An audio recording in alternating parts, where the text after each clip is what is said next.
देखिए, मैं हॉस्पिटल गया था क्योंकि मुझे स्पर्श ने बुलाया था।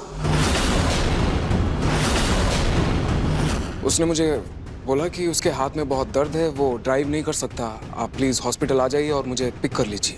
मिस्टर नाहर, झूठ मत बोलिए। मैंने आपको कोई कॉल नहीं किया और ना ही मेरे हाथ में कोई प्रॉब्लम है।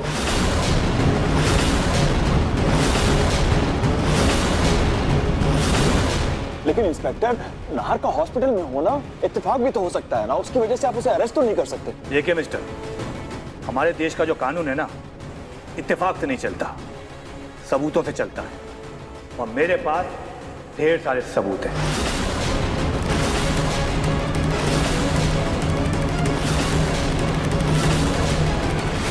मुखर्जी, सबूत दिखाओ इन्हें।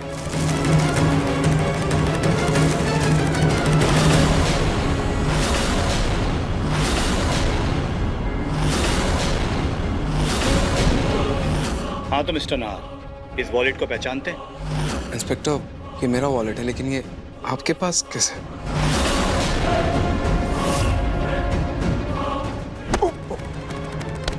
सॉरी। आप ठीक हो? I am sorry. शायद से उस आदमी से जब मैं टकराया था तो मेरा वॉलेट गिरा था, लेकिन मैंने ध्यान नहीं दिया। एक मिनट इंस्पेक्टर, ये आप वॉलेट की वजह से भैया को खूनी कैसे बोल सकते हो? ये वॉलेट तो वहाँ कोई भी रख सकता है, किसी को भी फंसा सकता है, जैसे भैया को फंसा दिया। ये वॉलेट से थोड़ा ना कोई सबूत साबित होता है। अरे यार मुखर्जी, बड़ी जिद्दी फैमिली है, बिना सबूत के मानेगी नहीं। चलो अब तुम्हें ठोस सबूत दिखाता हूँ। लाओ मुखर्जी।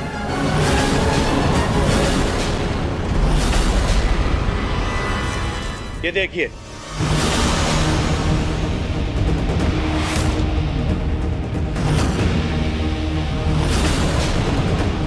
ये वही जहर की शीशी है जिससे शीतल की मौत हुई, और इस शीशी पर आपके बेटे नार के उंगलियों के निशान हैं।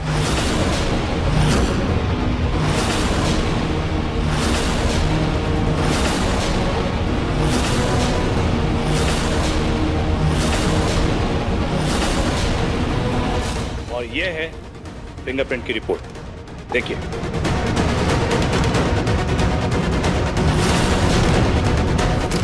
और ठोस सबूत चाहिए आप लोगों को?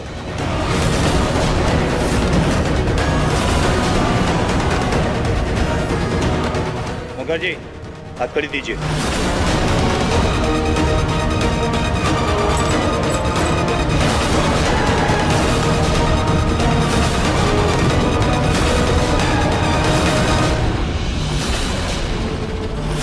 नहीं, ऐसा नहीं हो सकता, ये नामुमकिन है। क्या कर रही हो? स्पर्श नाहर जी कभी ऐसा नहीं कर सकते, उन्होंने कुछ नहीं किया है। इंस्पेक्टर, आपको कोई गलतफहमी हो गई है। मैं अपने नाहर जी को अच्छे से जानती हूँ, वो कभी भी ऐसा नहीं कर सकते, वो किसी की जान नहीं ले सकते।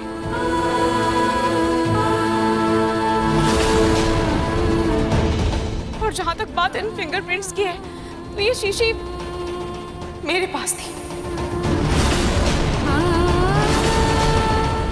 और मैंने ही इसे आखिरी बार छुआ था। देखिए मैम, हमें हमारा काम करने दीजिए। अब मेरे पास इस आदमी के खिलाफ ढेर सारे सबूत हैं, तो प्लीज आप हट जाइए। रूही,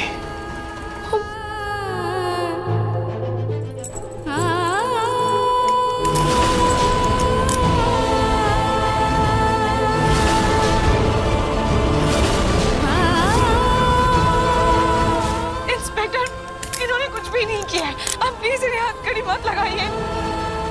नाहर जी, आप कुछ बोल क्यों नहीं रहे? इंस्पेक्टर साहब, मेरा पोता ऐसा नहीं है, मेरे पोते ने कुछ नहीं किया, उसे मत ले जाइए। हाँ इंस्पेक्टर, आपको जरूर कोई गलतफहमी हुई होगी। नाहर बेटा, तुम कुछ बोल क्यों नहीं रहे हो? कुछ तो बोलो। मुखर्जी, लेके चलो इसे।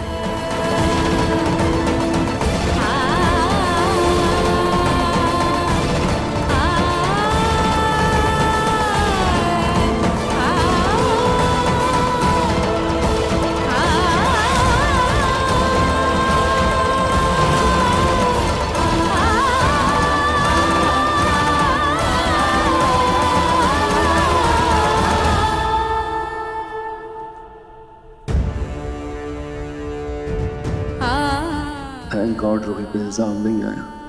मुझे सिर्फ अपनी रूही की परवाह है।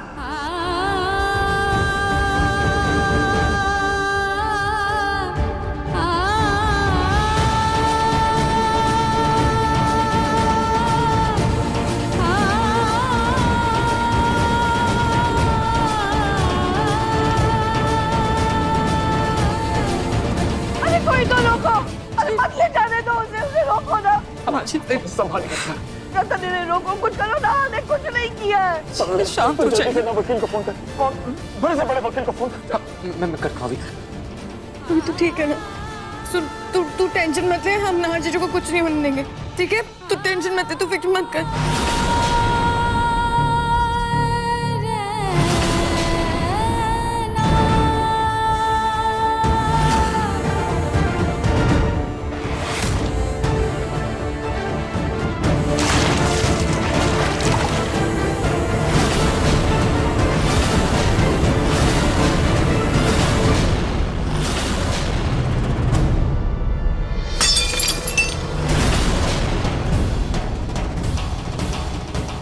रोही, कब तुम्हारी मनहूसियत मेरे पोते के ऊपर से खत्म होगी?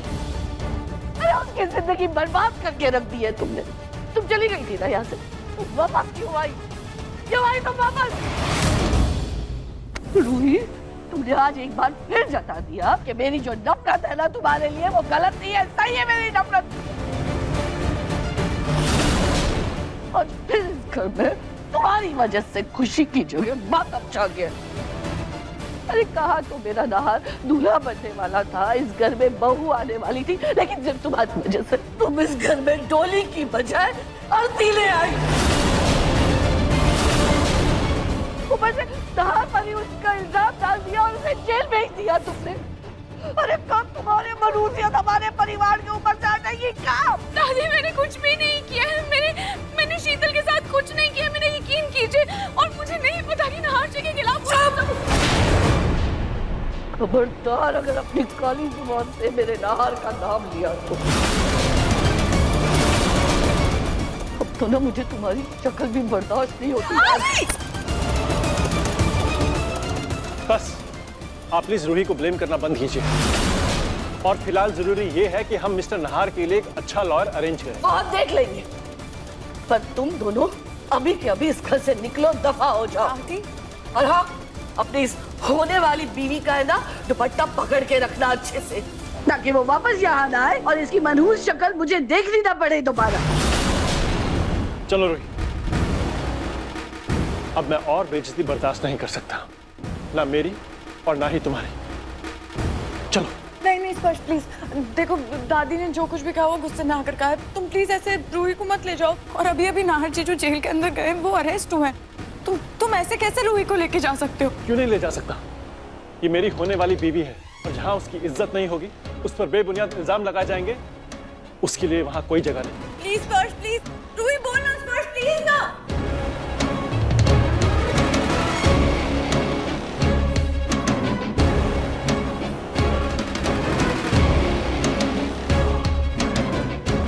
ये वही जहर की शीशी है जिससे शीतल की मौत हुई, और इस शीशी पर आपके बेटे नाहर के उंगलियों के निशान हैं। हे खाटू जी, अगर मैं इस घर से चली गई तो मैं नाहर जी को कभी बेगुनाह साबित नहीं कर पाऊंगी।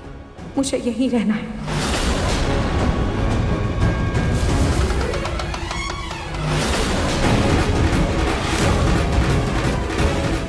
क्या हुआ रूही? मुझे नाहर जी की मदद करनी है। रूही, ये क्रिमिनल मैटर है, तुम इन सब में मत पढ़ो। स्पर्श, नाहर जी को मेरी जरूरत है। मैं कहीं नहीं छूटूंगी।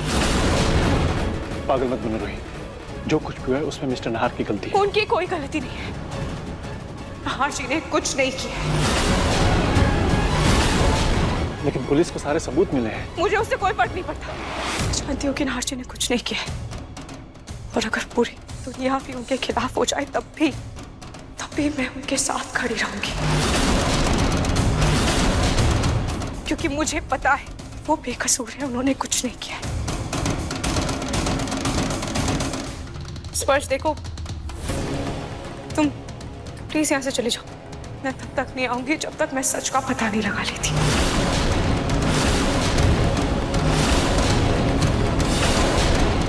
ठीक है रूही, मैं जा रहा हूँ, लेकिन अभी मैं जयपुर में ही रहूंगा, क्योंकि पुष्कर तो मैं तुम्हें साथ लेकर ही जाऊंगा।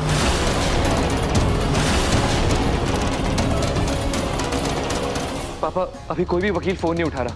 हम एक काम करते हैं, हम एक बार नाहर भाई को पुलिस स्टेशन देख कर आते हैं ना प्लीज। ठीक है बेटा।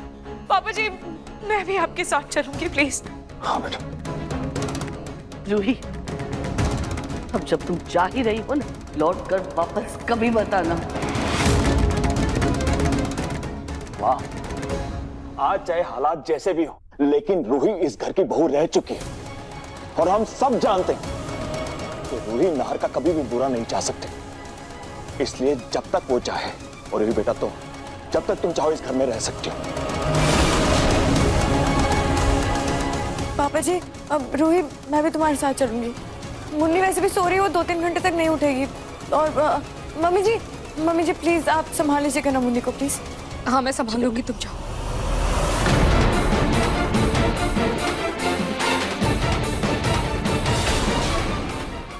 मन सुंदर रात 8 बजे दंगल टीवी पर।